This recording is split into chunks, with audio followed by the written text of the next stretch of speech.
the means that we've come up with to deal with that environment, but they are in some sense unique to a small to mid-sized organization operating at the highest levels, of which I'm not sure that there are any others than us.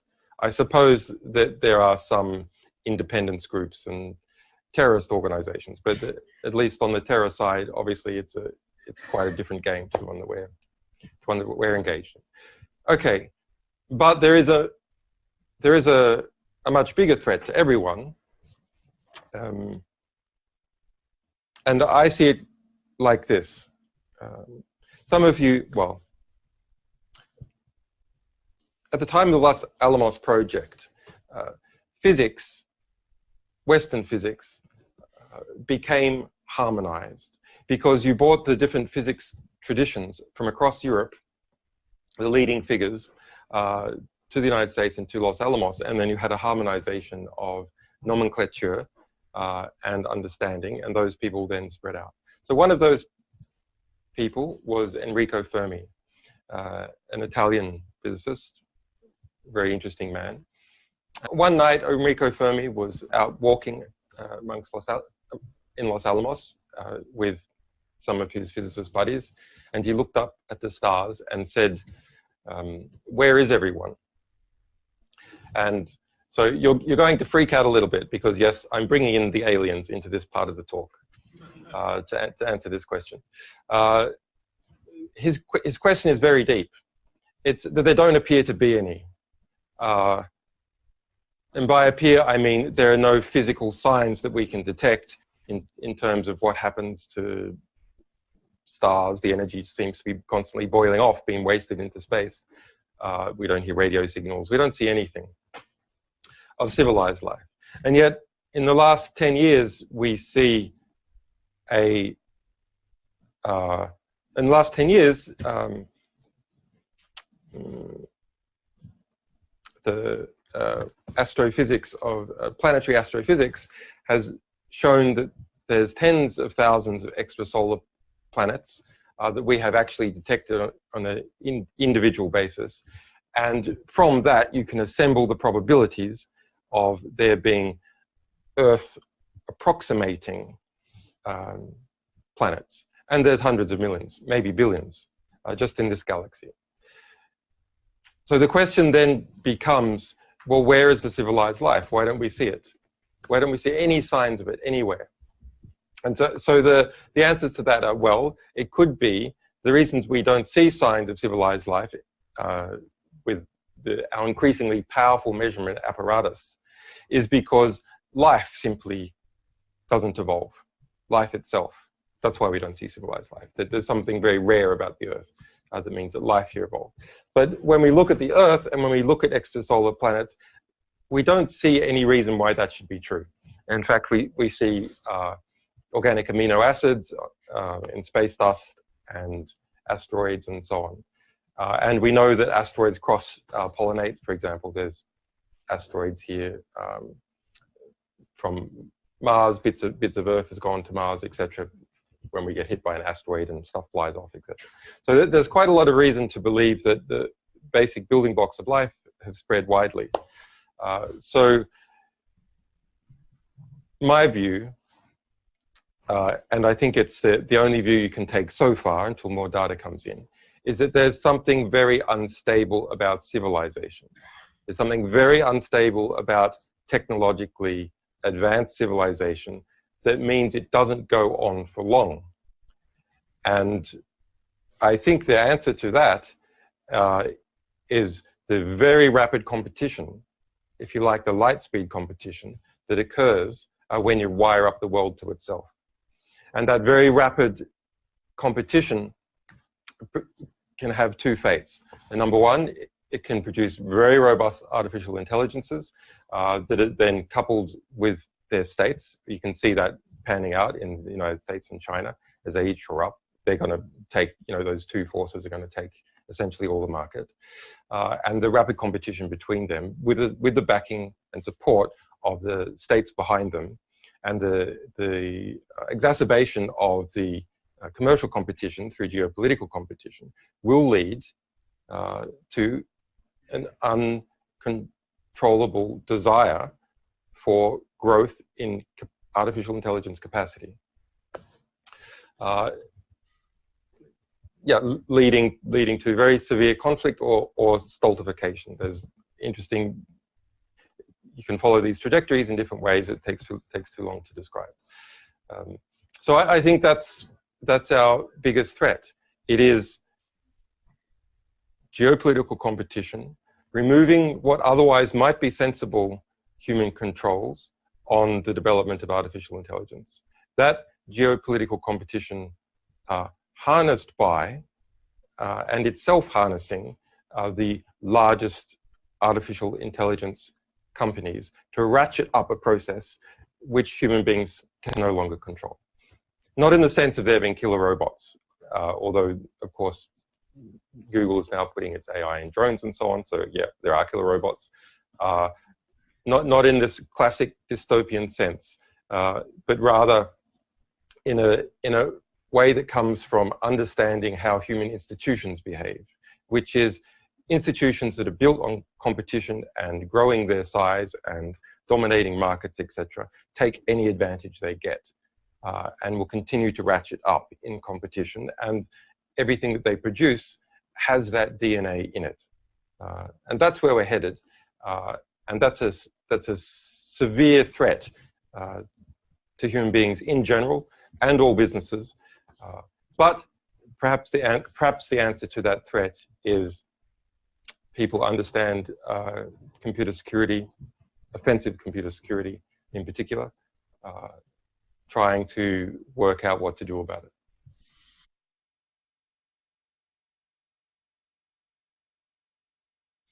The nation states haven't been around that long. Most people don't understand that the Westphalian system has only been around for about 400 years.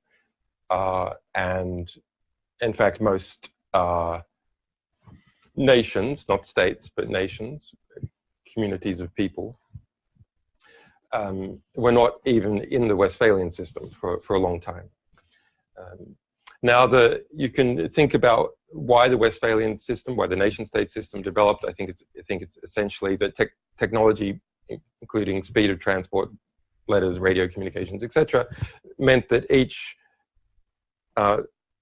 center of organization attracted smaller groups of organization to it, and they grew and grew and grew and kept growing until they hit the boundaries of others also doing the same. And then there was conflict, and then borders were constructed either through, well, unless they were natural borders arose as a result of trying to dampen down the expense of that conflict.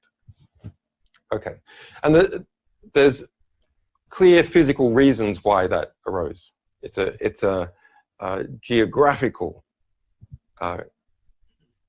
conflict, and geographical basically means a two-dimensional spatial conflict. But the internet has no two-dimensional spatial nature.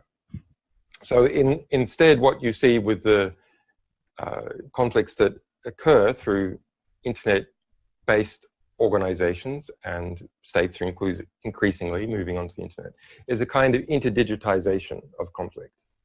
That is, there's no border. There's no border, and it's 220 milliseconds from New York to Nairobi. So why would there ever be peace in such a scenario? There's no border of peace within which there's greater cooperation. That's not easy to construct. Now, with cryptography, to the degree that it's well engineered, you can create some kinds of borders. In fact, that's what all institutions that are surviving on the internet and anarchic international space are doing. They're creating their own borders using cryptography. But the size of the attack surface for any decent-sized organization and the number of people and different types of software and hardware that it has to pull inside itself, means that that's very, very hard to establish. And things are moving so fast that I don't think it's really possible for organizations to come up with borders that are predictable enough and stable enough to eliminate conflict. Therefore, there will be more conflict. It's the kind of, they're sexy because they have a lot of power and that they conform to certain classical human models that we've culturally absorbed over the last at least few hundred years, and the notion of a well-defined cultural other. But I think they're small players, really small players in this game as it goes forward. You look at what Google and Baidu and Tencent and Amazon, Facebook are doing in their basically mass open cut harvesting of the knowledge of humankind as we express it when we communicate with each other, if some people do, on Facebook, or uploaded YouTube videos, or deals between different companies to get hold of their data. That classical model, which people in academia have called surveillance capitalism, namely you acquire capital through surveillance. The capital is the data, and then you sell it to advertisers, basically. That's changed now. It's really a very, very interesting and important and severe economic change, which is to take the surveillance capitalism model and transform it instead into a model that doesn't yet have a name, but we call it the AI model, which is to use bait and switch techniques that Google and others have done to provide enticing services to get hold of data, and then using that vast reservoir, train artificial intelligences of different kinds, and thereby replacing not just intermediating sectors, which things, most things you do on the internet are, in some sense, more efficient intermediations, but to actually take over the transport sector, or to create whole new sectors. And even just the transport sector alone, this is worth trillions of dollars more than the advertising intermediation sector. So it's and to be a player in that game, you have to have the vast reservoirs of data. And Europe doesn't even have one. It's incredible. It could have perhaps could have struggled forth with one. But of course, the AI companies in the UK have mainly been bought out by US companies. Similarly with Germany, I don't know whether China has been buying out European companies. But if you look at things like the European privacy legislation and the tradition of privacy, not so much from UK, but emanating from Germany and Germanic Europe culturally, that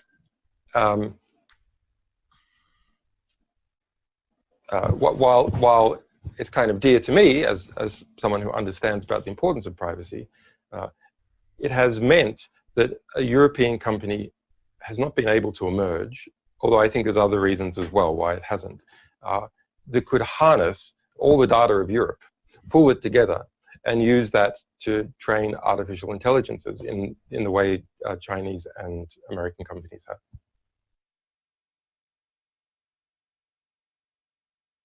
And it's an interesting question. I think it's, the answer is not terribly interesting and a bit obvious, which is vast databases of IDs are economically interesting to institutions for other reasons. And the centralization of those vast databases then makes the marginal cost of stealing each ID lower. And the globalization of principally commerce means that you can use IDs in more places. But let's kind of pull back and look at it at a more philosophical perspective.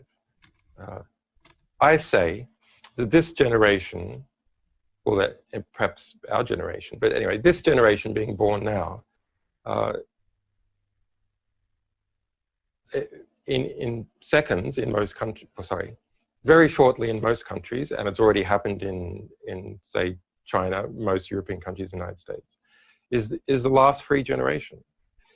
You were born, and either immediately or within, say, a year, you're known globally.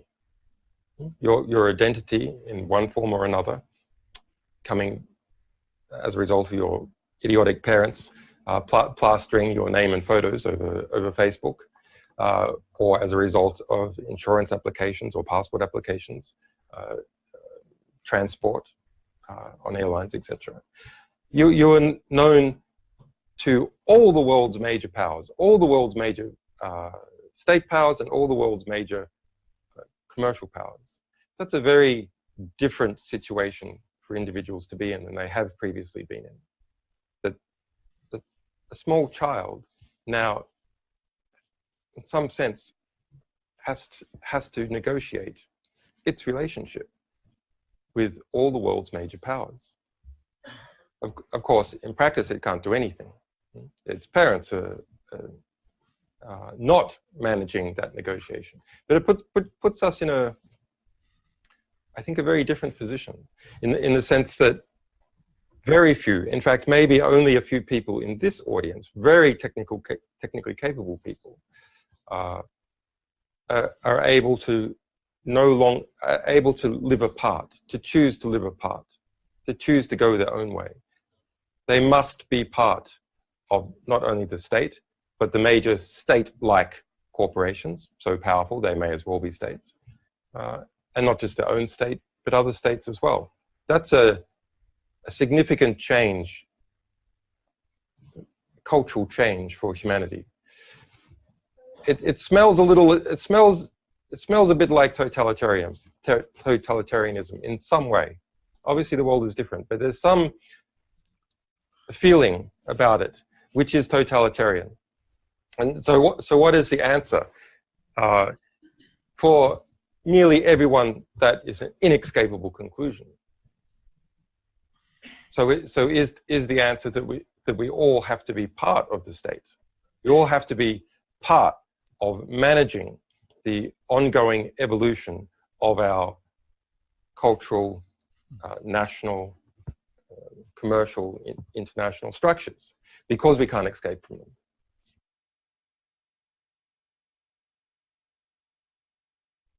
Well, I mean, you know, journalists have one of the lowest approval ratings of all professions. I think the last study in the United States was about 25%. I think lawyers are just slightly lower. Congressmen are way lower. And just about everyone else is higher. Why is that? Well, it's a sad thing. It's a really sad thing. As someone who loves to document how human civilization actually works, we're in constant warfare with those people who are trying to distort the understanding of how human beings actually behave, including distortions by proxy, which is to you know, come up with nonsense about WikiLeaks or me. I mean, there's been a lot of there's a lot of amazing plots that we've uncovered, in one form or another. I think my the favorite allegation is that I'm a cat torturer.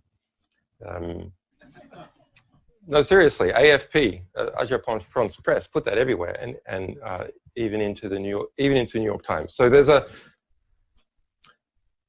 I don't really know where to start for people who aren't familiar with this kind of disgusting machine that the media is and how it works.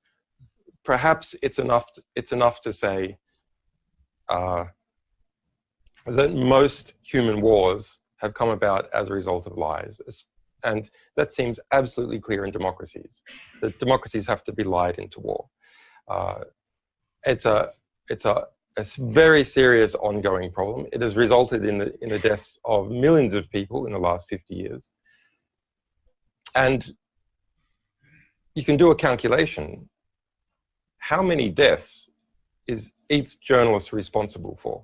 And I did it in the United States because, not meaning to pick on it, but there's figures for the total number of political journalists. It's about 5,000.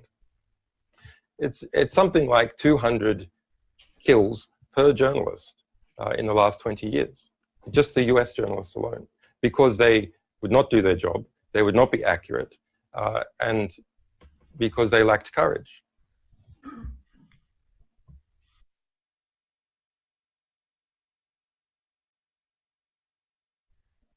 No, this is another one of these propaganda talking points.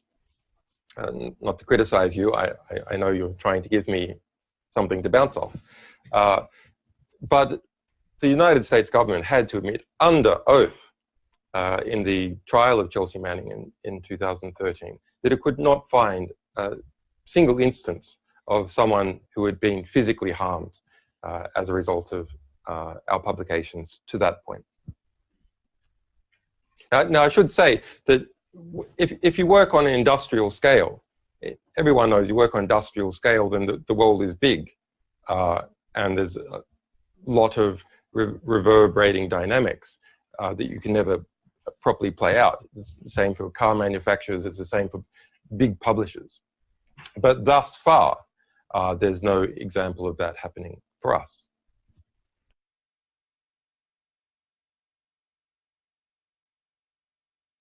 Yeah, I don't know. No, I mean, I do know, but I don't know what I should answer in response to that question.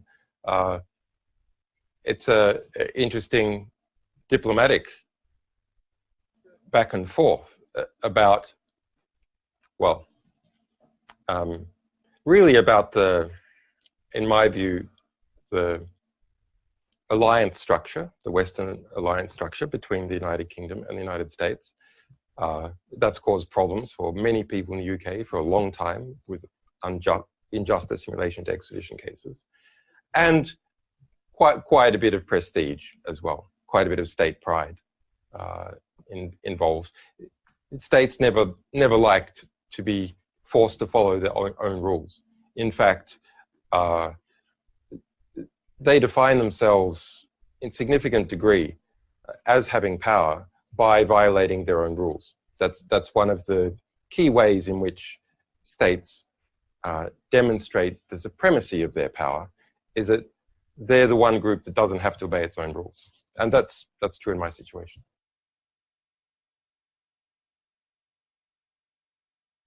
In the 10-year period is hard to predict, and that's the big problem. I don't see the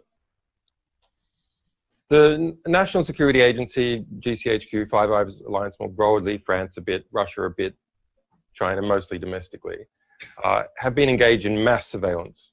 And the Five Eyes countries for, well, serious computational mass surveillance about 20 years. That's something that is of such scale that it strategically affects the development of human civilization. In fact, it's called strategic interception for exactly that reason. Now, strategic interception is slowly being degraded, and that was a very important thing to do because, and I guess some people can't see the reasons, but as the majority of the world's populations threw itself onto the internet, we merged our human societies with the internet. So the result is that whatever the security structure of the internet, our human societies also became part of that. And that structure was, in part, mass strategic interception. Now, I worked on this for years, many other people as well, and we had a really big hit in 2013 with Edward Snowden revelations that smashed that into the consciousness, not of the average person. I think that was a negative, actually, because they all became paranoid about what they were saying and became fearful and conformist. but we smash that into the minds of engineers. And engineers thereby felt ennobled, and that they were part of the flow of human destiny by including encryption into the communications protocols.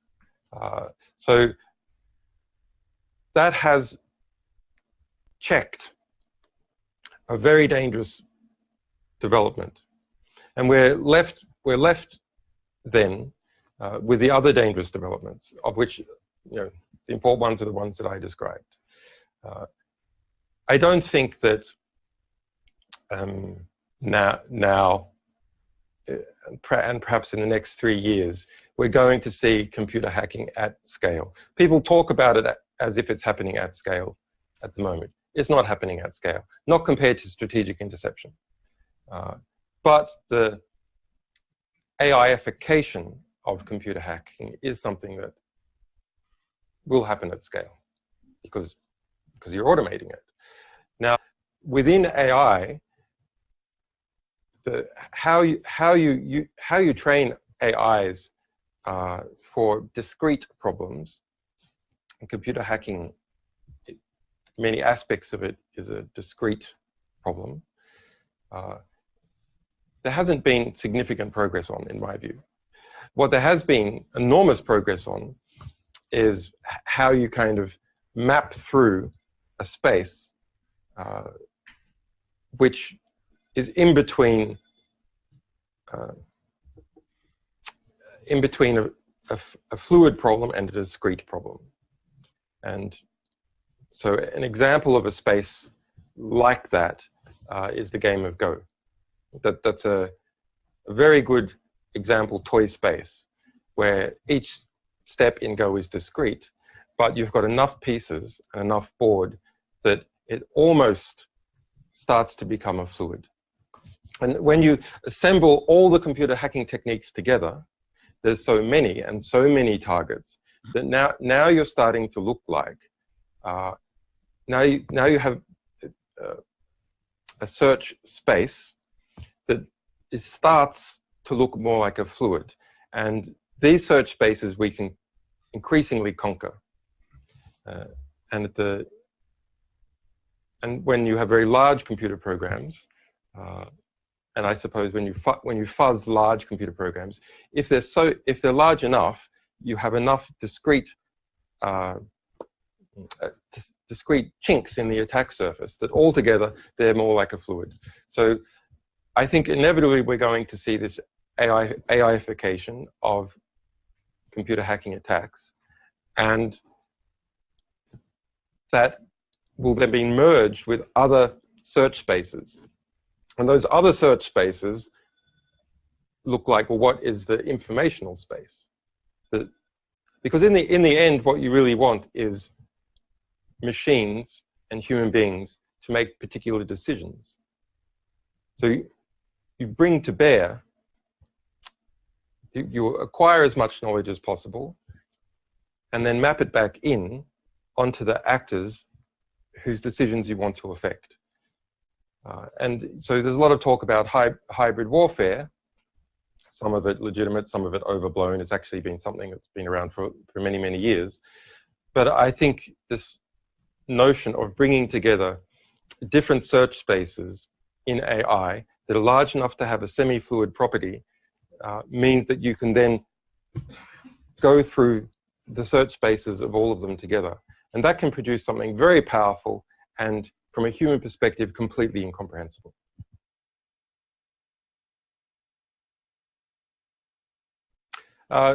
Yeah, I mean, I guess there's to being on the receiving end of injustice, and they cease complaining about it.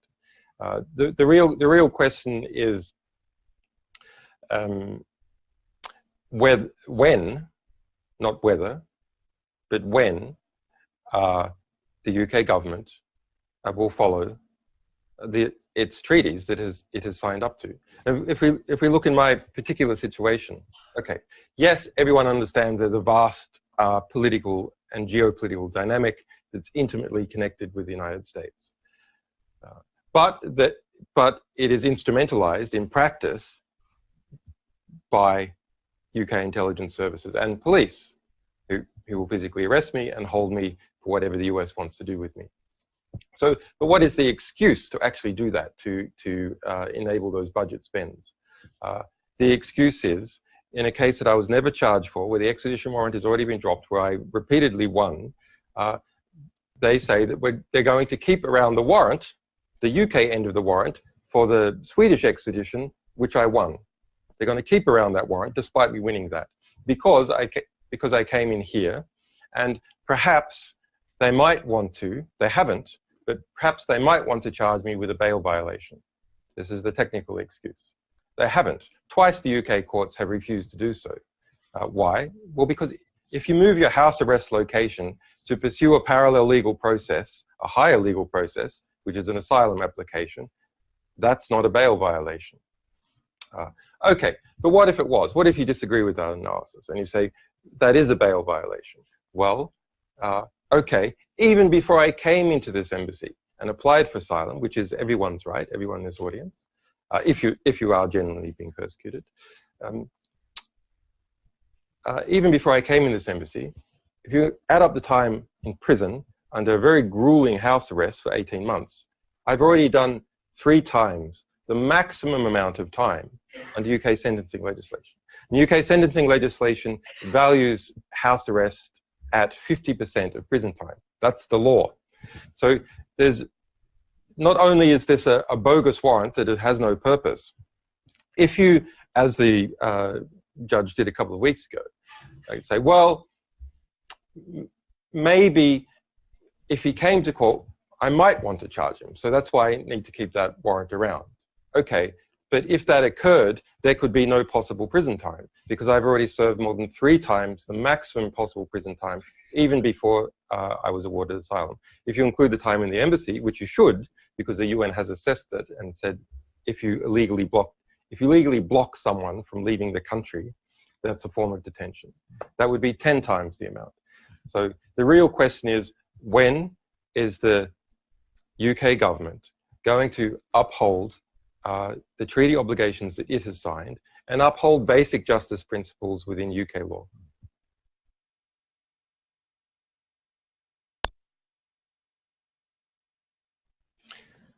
Well, we've published a series called the Spy Files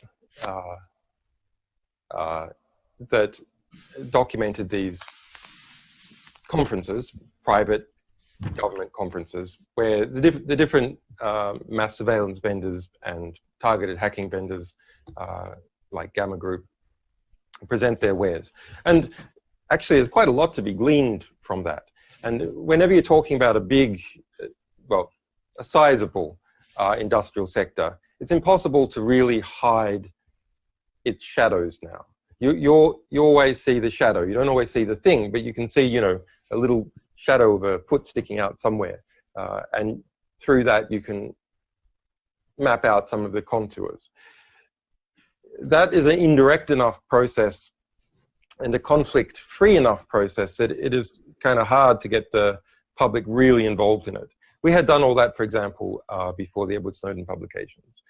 And the conflict in the Edward Snowden publications is what really drew people in, because it's not simply that WikiLeaks was saying it was important or Glenn Greenwald was saying it was important. It's that the President of the United States was saying it was important. Look, this is an outrageous situation. And so people went, oh, so power is concerned about this, therefore it in itself must be powerful. Yeah, I think it impinges on a deeper question, which is the world is complex. How much of it do you need to know directly, and how much of it can you delegate? Now, I love the idea of intelligence agencies. I'm a fan of the idea of intelligence agencies because it has the word intelligence in it.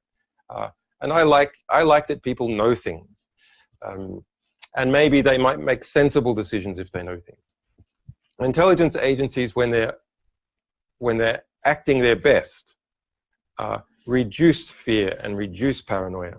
Because if there's something that you don't know, hype merchants can fill this black box with the most terrifying possibility of what might be in there. But if you really do know another state's weapon systems and capacities, etc., it might reassure you that actually they're not as bad as the most catastrophic scenario. And so they can actually contribute towards peace in that way. The problem is, it's a principal-agent dilemma. So this is a classical problem when dealing, say, with lawyers, which is you hire a lawyer to work for you and represent you and act in your interest. But of course, the lawyer is also always trying to act in their own interest and inject their own interest into your equation. So how do you police that? How do you police it with lawyers?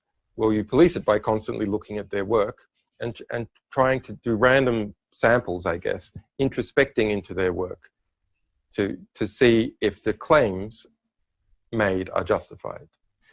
That is the fundamental problem with intelligence agencies, and it's the fundamental problem with delegation of assessment about how the world is working. You can't completely delegate.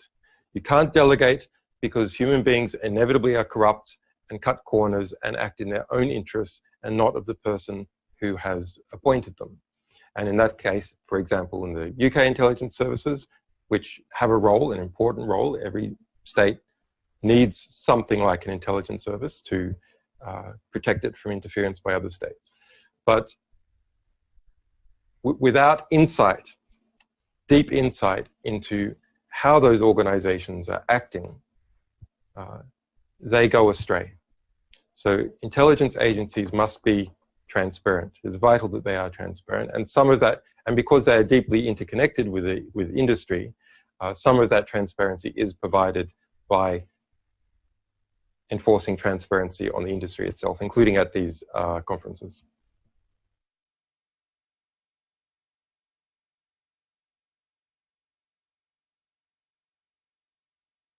I mean, it's a big dilemma.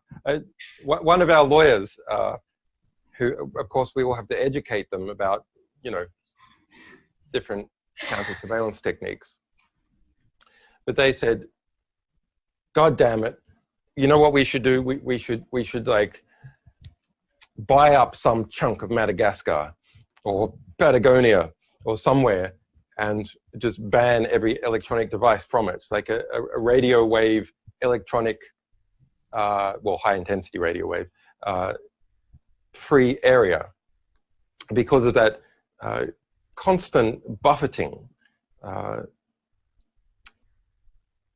we have by principally commercial organizations trying to harvest our interactions with the world." That's the that's the principal economic model that all these AI companies have had, and the traditional surveillance capitalism companies have had. And the number of degrees of interaction. So what do I mean by that? If you kind of imagine a space of interactions, the number of types of interaction, the frequencies of interaction between you and everything else in the space is dramatically increasing. And in a way, you can consider each one of these degrees of freedom is kind of like a triangulation. So to triangulate something in a two-dimensional space, well, okay, you just need two directions, two signals, directional signals. But we are giving off, if someone is using a mobile phone, for example, we're probably giving off a couple of hundred of these on average per second. Something like that. Maybe not quite as, maybe a dozen, perhaps. Although if you do video, of course, there's vast amounts more. So anyway, between dozens and hundreds of measurements, we are emanating constantly. And so if you collect those together, you can effectively triangulate someone's activities and behavior. And I don't think by chopping out many of them or adding kind of chaff, cover, that you can make that much of a difference, and increasingly it's less. In terms of the Internet of Things, there's research prototypes now, which I assume are being used by intelligence agencies, of very small electronic circuits that you can just put in paper or put in paint or on the walls that are powered by the GSM stations. And they operate as the GSM radio wave passes through them. It gives them enough power for a very small amount of time to do things. So obviously that tendency is going to continue. It's not like the Internet of Things. It's if you like, intelligent evil dust scattered everywhere, like confetti in everything. So I think it's increasingly hard for human beings to work out how to deal with that. And the only way I can see is that we've got to securitize this problem. Computer security industry is it's been engaged in outrageous securitization for a very long period of time, hyping up threats, etc. I get how the game is played. It needs to be securitized in a different way. We need to securitize by securitize I mean you turn something into a threat and thereby change behavior or get economic gain from it. So we need to securitize the threat to elites by these developments. The people who run these companies, it's a threat to them. It's a threat to the most powerful people in society. And to eliminate the notion that there's a place that powerful people can hide from, or skilled people can hide from this phenomenon. And that's the way to get all those people who have an ability to make a difference, to make a difference.